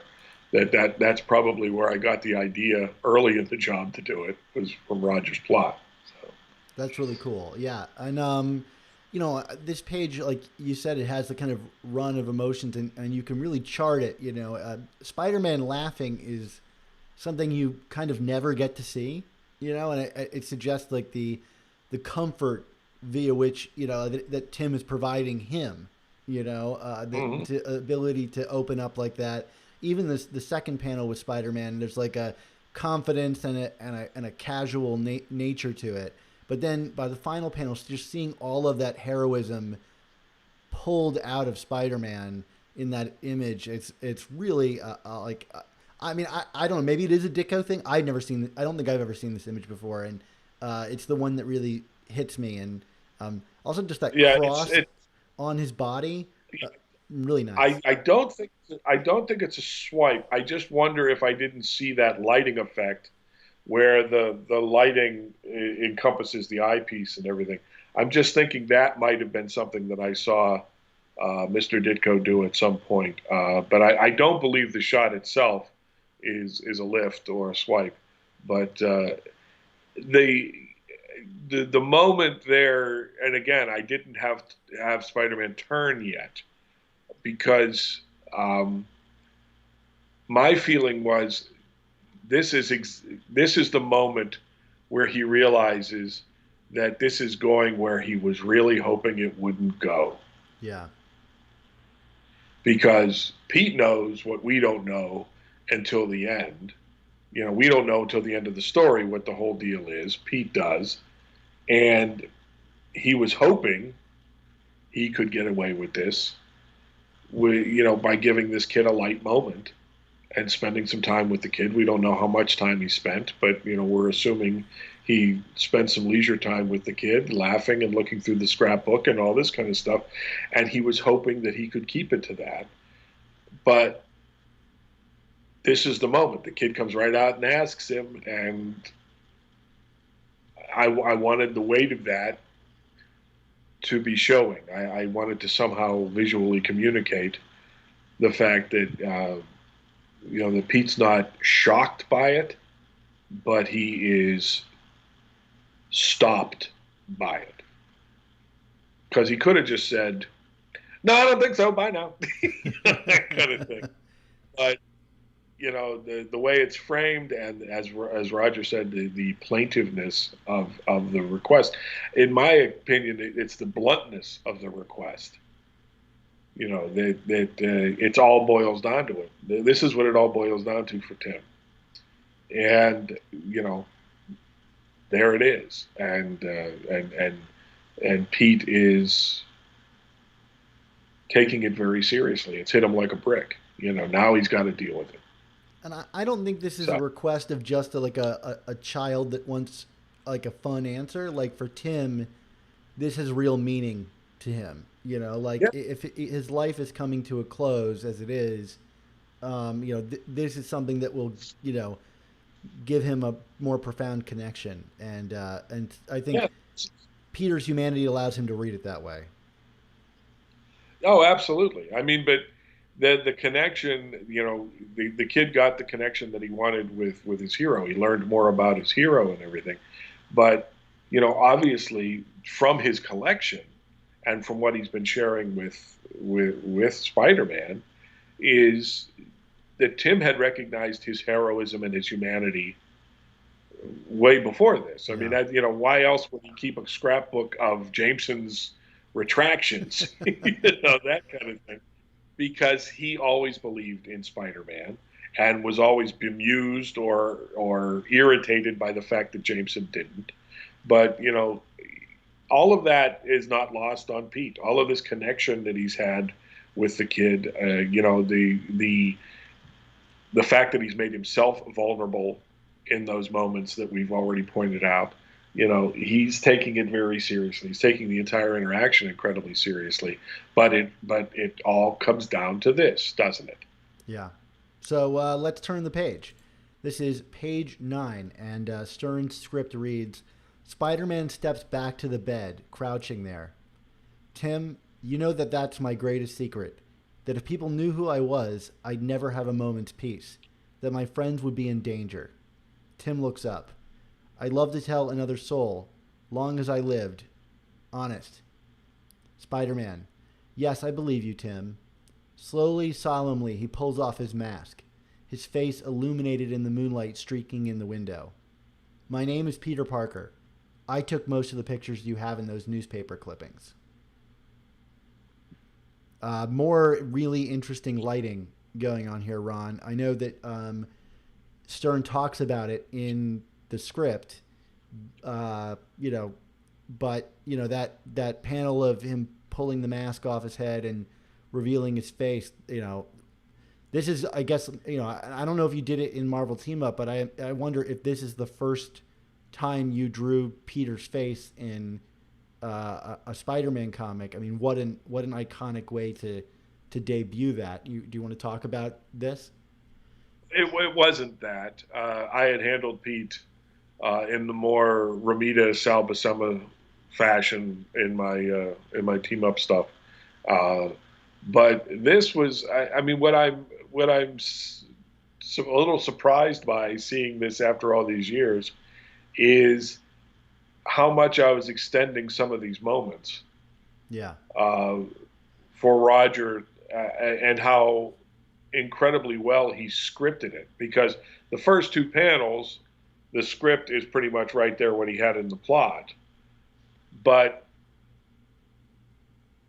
the way it plays out visually is Pete seriously considers not telling him. he turns back towards the window. And and Roger gave that moment some breathing space where you're going with the expectation, of course he's not going to tell the kid. And that is the magic of working Marvel style. Because for some reason, one reason or another, I decided that I would take a breath in that moment, and even make it look like, Pete's not going to do it. And that panel 1, 2, 3, 4, panel 5 and 6 are both the most obvious of the Ditko swipes. Right.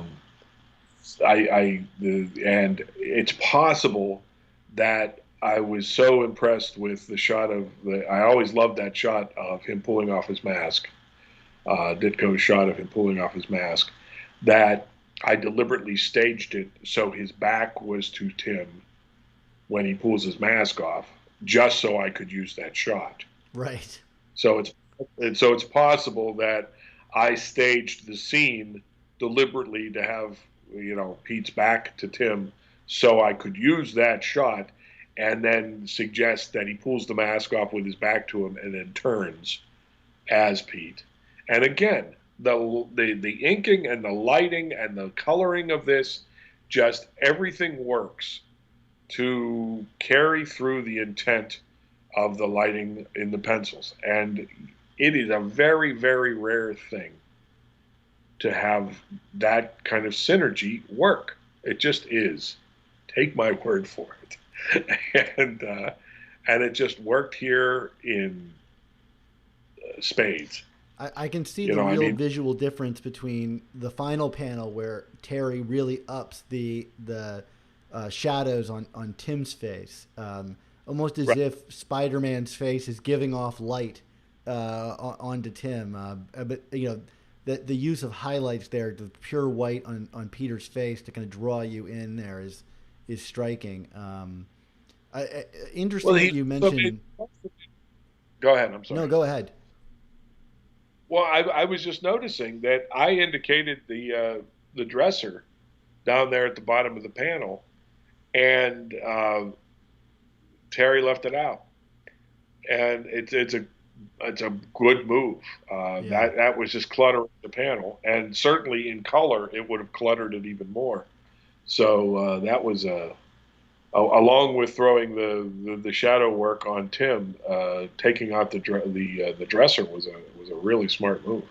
Talk about the use of the mirror here. I mean, there's a really interesting image of like Peter in shadow back there that I've always found kind of haunting. It's just like almost like something from like the nether realms or something like that. Was there any intention storytelling wise there? Like, I mean, it almost looks like he's holding a mask of his own face. What the only thing I remember wanting to use that to do was it was an attempt by me to show the solemnity of the moment. That that this was something that Pete was taking incredibly seriously.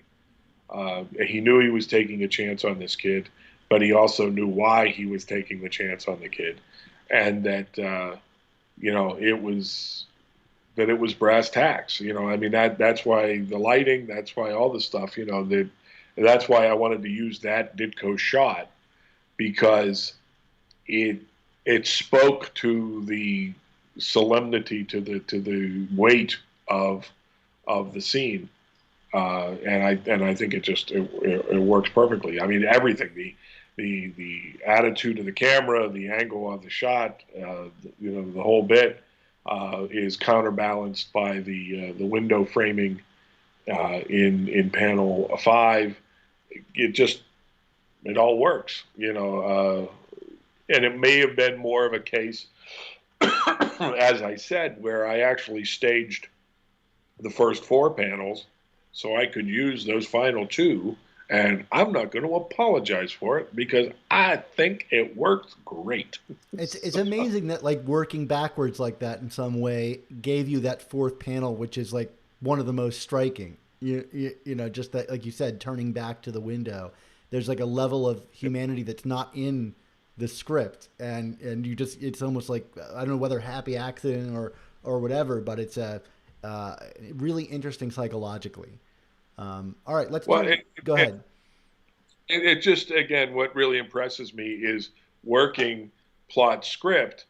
Roger was able to see it and react to it and give it the beat that was implied, and that's the kind of magic that you sometimes are able to accomplish with the Marvel method. Absolutely. Okay, let's turn the page. Page 10. Tim smiles slyly. Jameson is paying you? Boy, that's neat. Pete smiles and hugs Tim. It's our secret, Pete. Long as I live. Yeah, says Pete. He pulls his mask back on, and with a final wave, he leaps out the window.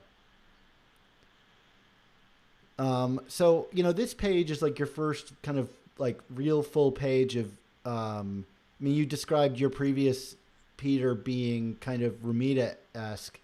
To me, I really recognized the Peter that you would ultimately draw in your run with Tom DeFalco on this page. Do you want to speak to the kind of inspiration of your version of Peter Parker? Well, I mean, Ditko was what I was trying to do. Even when I was finally awarded the title, I was always trying to do a slightly older version of Ditko's Peter Parker. For me, when it came to like a live version of that, an actor version of that, you and I have discussed this.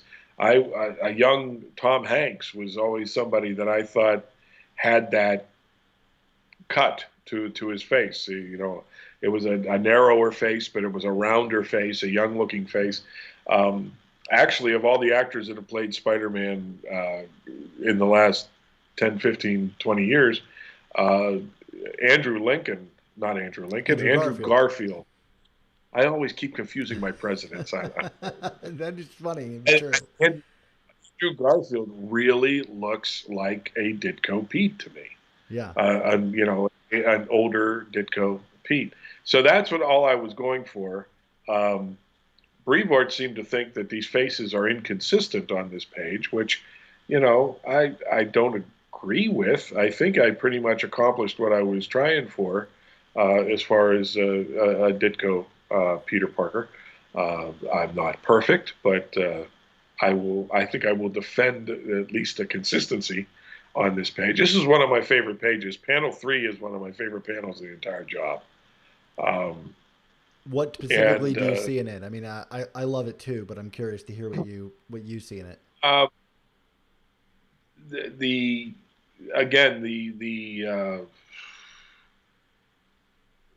The incredible humanity and normalcy of Peter Parker in that suit.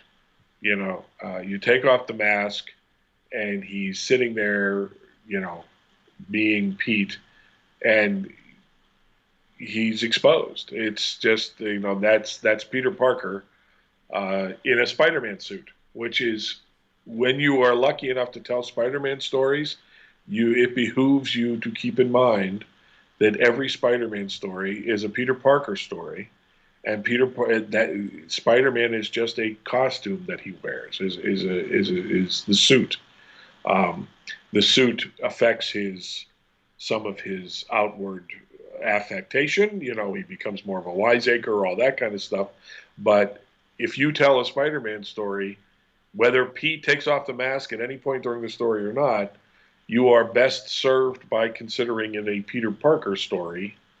He just happens to be wearing his Spider-Man suit, that kind of thing. And Tom DeFalco and I always approached our run on Spider-Man that way. Every story was about Peter Parker. You were checking in with your friend Pete. He just happened to be wearing the costume or not, that kind of thing. So, this page with the interaction with Tim, and I wanted to make it as genuine as possible. Refresh my memory. Does he ask for the hug? Does Roger ask for the hug? He does not. And that's something I wanted to ask you about. It's like, this is the shortest part of the script that you turn into a page. it's like really, he describes maybe like not even 3 sentences of dialogue, and yet you gave this thing a whole page, which then Stern, expounded on with more writing. I'm curious about your sensibilities, if you can remember, to give this much space. Well, I wanted Pete. I wanted the moment where Tim says that he would keep the secret. I forget how he phrases it. How does he keep the? I'll keep the secret for As long as as long I as I live. live. Yeah. As long as I live. I wanted that moment to breathe. And I believe at some point he says "friends forever" or something like that.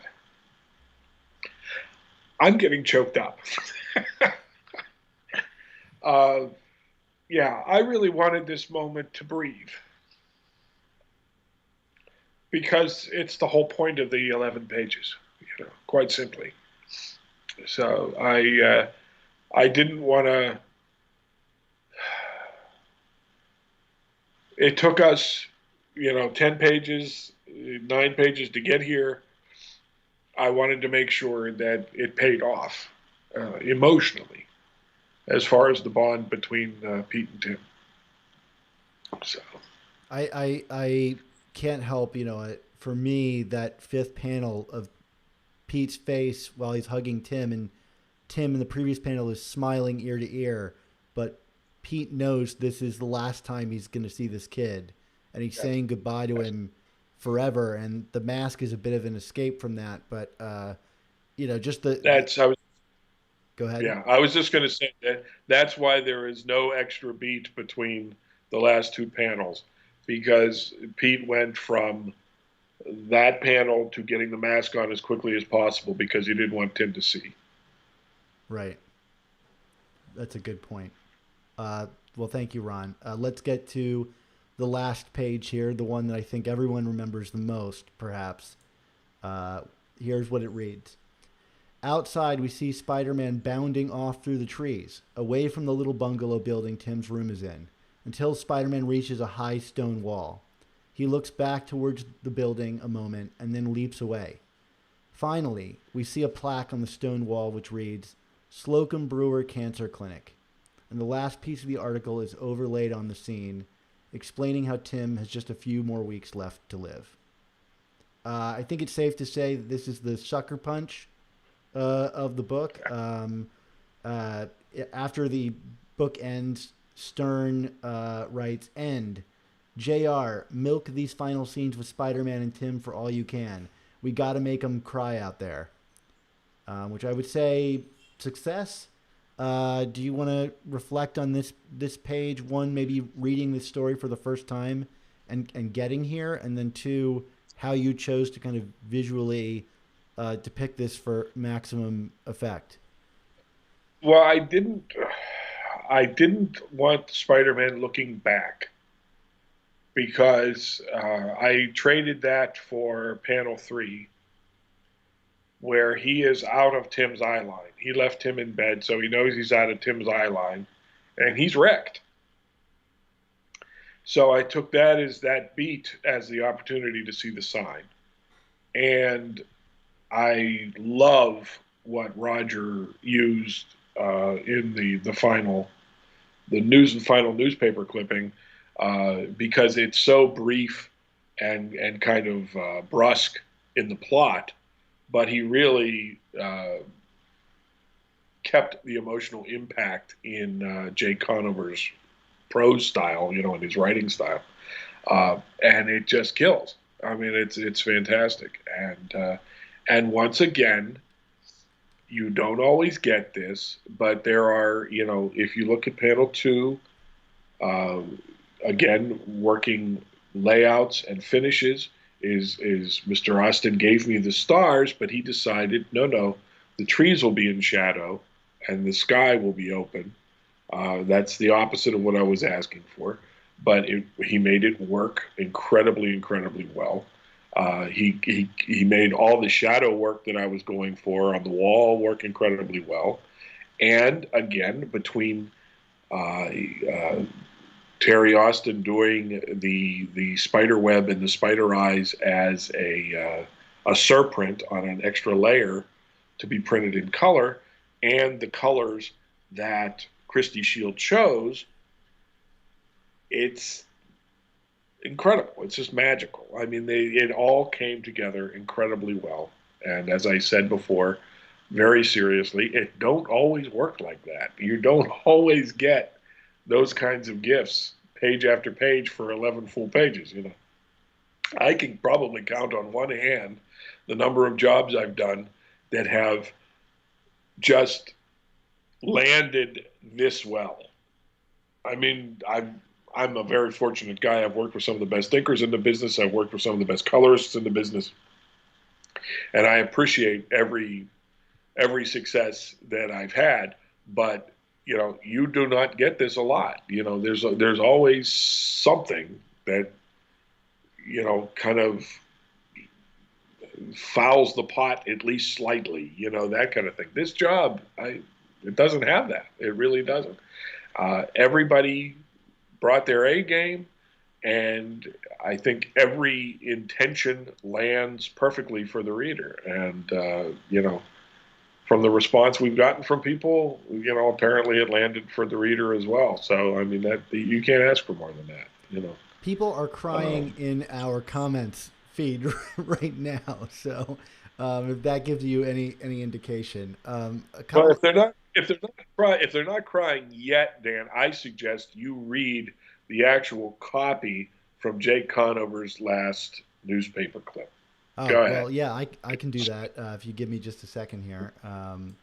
So it says, pull it up and read. It says here, when I asked him what he wanted, more than anything else, he looked me square in the eye and said, "Mr. Conover, I'd like to meet Spider-Man and talk to him, just for a few minutes." Well, I hope Tim gets his wish. I hope that somewhere out there, Spider-Man reads these words. I hope that my publisher is wrong about him, and that he takes the time to visit a very brave young man named Tim Harrison, and I hope he does it soon. You see, Tim Harrison has leukemia, and the doctors only give him a few more weeks to live. I'm getting goosebumps just reading that myself. And of course, punctuated with the word "end" there at the bottom right-hand corner. Always stood out to me about this page. You mentioned the sky. I've always kind of interpreted Spider-Man swinging into the heavens in some way, like almost like accompanying Tim in some way, whatever way he can. And then that fourth panel where you have the Slocum Brewer Cancer Center clinic on the wall, and you've just got Spider-Man's feet peeking in at the edges. I don't know how to interpret it, but it's always really worked for me in some way that I can't really put my finger on. Maybe it's that like this book has really allowed ourselves to move away from Spider-Man. It's not really like about or for him, and yet he was able to briefly make an appearance. Was there any meaning that you had in this? It's funny because Terry brings in Spider-Man's left foot, which isn't in your pencils, into the drawing, albeit just the littlest bit. Was there a intention that you had behind keeping Spider-Man in the frame there? No, other than to make it as obvious as possible that it was a camera pull in. I wanted to keep as many elements from the third panel in the fourth panel, but make the sign readable, so it would be crashingly obvious that we have just brought the camera in closer. Right. So that was my only real intent there. But all that stuff you said too. Okay, perfect. All right. Well, let's go back to the cover of this. I mean, we've gone through every page here. I think we've talked about this, I think even more than I expected to, and I appreciate the amount of time you gave to this, Ron. Do you have any further reflections, like going through this process on it? Has this revealed anything to you? Other than I rarely think about this job. I certainly, it's rare that I read it or look at it that I'm not affected by it, and that's still the case all these years later. Um, it is one of the jobs that I am unabashedly proud to have been a part of all these years later. It's an easy go-to for me when people say, "Do you have a favorite job? Do you have, however they want to phrase it?"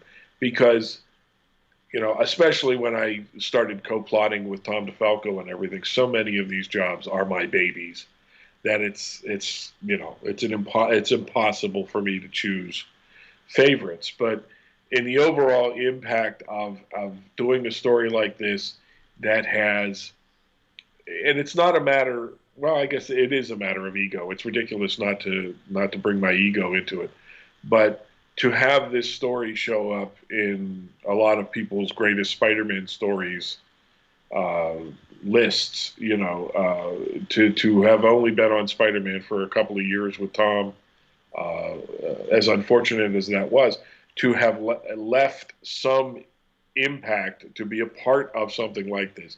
And again, I look at it less as my contributions to the story per se, as how lucky I was to be included in this story.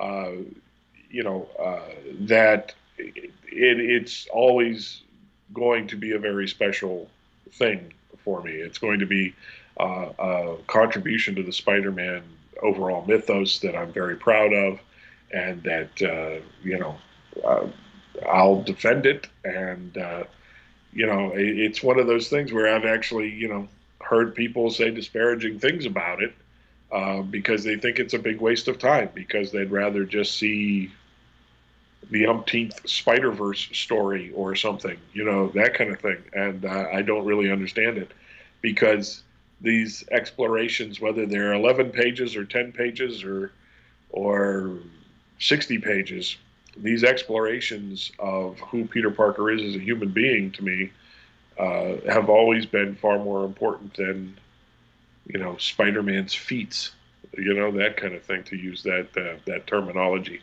I've never understood that attraction to characters, because to me it's all about uh, who these people are.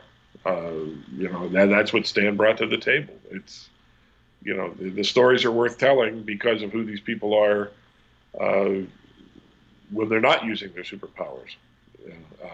So it's quintessentially Marvel to me, and I'm very proud to have been included in it.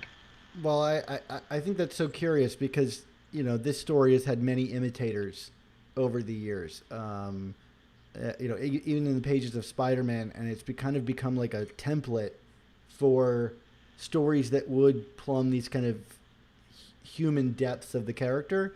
And, not that the book had been like dry or lacking in character before, but this really stands out as like maybe the first of its type in the Spider-Man, comics mythos, to kind of set itself so apart from the continuity and the ongoing adventures, to kind of spend an issue doing something like this, or even half an issue doing something like this, like he says, in the Will Eisner style.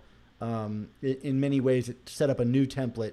I don't know if you read the Chip Zdarsky story that won an Eisner last year. That, frankly, if you ask me, I think it's a bit of a ripoff of this story. It has its own merits, obviously, but I did. I haven't read it, so. well, I would encourage you to check it out if you have a chance. But I think it was really a special, and you said lucky, and I think reflecting on today, we're lucky to have you join us to talk about this. So I mean, thanks to the listeners for tuning in, but thank you to you, Ron, for sharing your story and insight with us here on a book that's special to so many of us. It's a pleasure to be with you, Dan. You know that personally, I'm very fond of you. Mark is terrific. I often talk about your Amazing Spider Talk as being one of the smarter spider podcasts out there. I've appreciated a lot of the guys that are doing podcasts now that are keeping the real love of the strips and the characters alive. And you guys are you're doing good work, and I'm flattered whenever I'm asked to be a part of it. Believe me. Well, we hope to have you back for our next season, all about your stuff. So if people watching this are enjoying it, hopefully we can get a lot more of Ron to celebrate his work. I can't wait to talk to you about Peter and Mary Jane getting on the subway together, and that dramatic scene that you plotted out. But yeah, you can you can just play the tape of me tearing up again. Yeah. Yeah. Ron, if people do want to follow you anywhere, what are you working on right now? Where can people find you on the internet? I know you've got a really healthy Facebook community going. Tell our listeners a little bit more about where they can keep up with you. Well, I mean, yeah, I'm on Facebook just as Ron Frenz. It's I don't have a personal page and a pro page. My page is pretty much reflecting on the industry and occasionally making commentary, not about what's going on now, but my experiences in the industry and my love of the characters. So, and there's usually some halfway decent art involved.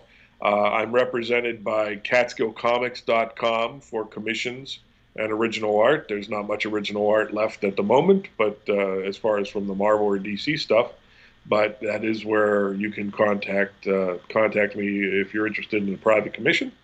And I'm also working for a California-based new publisher called Sit Comics that as of this summer will finally be available through Diamond Distribution. So hopefully it'll be now available in every comic shop you can think of. It's a great line of terrific titles by a gentleman named Darren Henry. Blue Baron, The Heroes Union, Startup, just terrific. If you're a fan of 70s Marvel, as Darren Henry is, yeah. He's a child of the 70s. It's very much in my wheelhouse. It's all ages superhero stuff. He's also doing humor titles and a horror anthology. It's just some really, really wonderful stuff. So I urge everybody to check it out when possible. Like I said, they're available now on Comixology and through select comic shops and through mail order. But come August, I believe they're going to be available through Diamond. And jump on board and come to Facebook and let me know what you think of the entire endeavor, because we're very interested in getting as much feedback as possible, as quickly as possible. I have a lot of fun with them. I'll say that. I keep up with them, and you're right. I'm excited to have them on an app like Comixology to make it easier for me to get a hold of them. So that's really exciting. I always love some new Ron Frenz artwork. So again, Ron, thank you so much. We got people in the chat saying thank you as well. So I think the whole community was excited by this, and we can't wait to have you back on. Well, that's terrific. Maybe at some point we can open it up to the community and answer some questions live or something. That would be my pleasure. Yeah, that would be great. So as always, this episode was edited by Rick Coast with production support from Andy Myers. Our artwork comes handcrafted by Ron Frenz, Sal Buscema, Ray Sumser, and Nick Cagnetti. And our theme songs were produced by Rylan Bojack and Spider-Maj. Plus, our introduction animation and musical stinger comes from Josh Sutton from the YouTube show Panels to Pixels. I want to talk briefly about what we're going to be doing next episode. So next episode, we'll be diving back into the pages of Spectacular Spider-Man to catch up with that book, but mainly we'll be devoting the entire episode to the character of the Black Cat. We'll talk about her introduction, her relationship with Spidey, and how she's been used over the years, even leading up to today. So I hope that you guys will join us for this awesome discussion of the Black Cat. But until then, we like to end our show with a promise to you. So until we get obsessed, so obsessed in our collecting that we're digging slugs out of the walls and declaring them annuals, our motto remains, with great podcasts, there must also come the amazing Spider Talk. Too many who know the angles, uncover and untangle all the questions and the webs left out to tangle.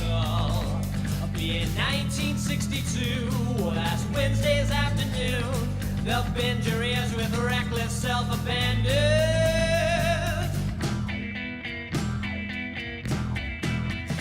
The amazing spider talk. The amazing